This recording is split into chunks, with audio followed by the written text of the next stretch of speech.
श्रोता के प्रति भी वक्ता के हृदय में महत्व बुद्धि होनी चाहिए। प्रायः इस बात का वक्ता ध्यान कम देते हैं और श्रोताओं का संबोधन आदर का ध्यान किए बिना कर देते हैं। क्या उन्हें यह विस्मरण हो जाता है कि श्रोता समाज में श्री हनुमान जी महाराज भी विराजमान होंगे? श्रोता समाज में श्री नारद जी भी बैठे होंगे, उद्धव जी भी बैठे होंगे, भगवान के अन्यान्य पार्षद भी बैठे होंगे। क्या वो ये भूल जाते हैं? भगवान सदाशिव ने माता पार्वती की प्रशंसा की। देवी तुम धन्य हो, देवी तुम धन्य हो, हे गिरिजानंदनी तुम धन्य हो, हे गिरिनंदनी हे गिरिजा तुम धन्य हो।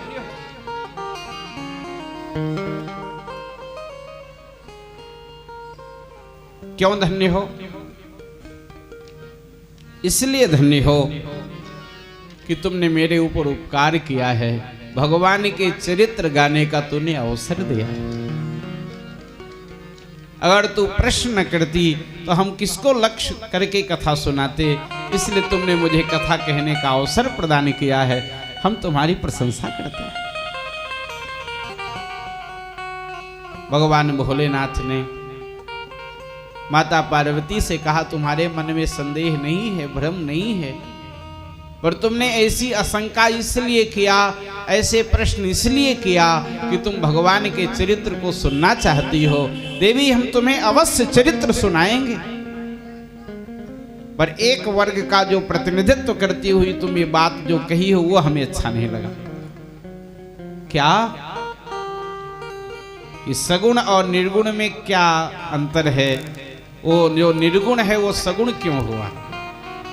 देवी सगुण और निर्गुण में भेद वही मानते हैं जिनकी बुद्धि भ्रमित होती है। भगवान शिव ने अपने पांचों मुखों से उन लोगों को फटकार किया है जो सगुण और निर्गुण में भेद मानते हैं। हमारे वैष्णव जगत में तो ये कहा जाता है, हेय गुणों से जो रहित है, जो त्याज्य गुण हैं, त्याज्य दुर्गुण हैं, उनसे जो रहित है वही निर्गुण है। निर्गुण का अर्थ और सगुण का अर्थ भगवान सदाशिव अपने ढंग से बहुत सुंदर करते हैं और प्रशंसा करते हुए पार्वती जी की राम कथा की महिमा गाते हैं।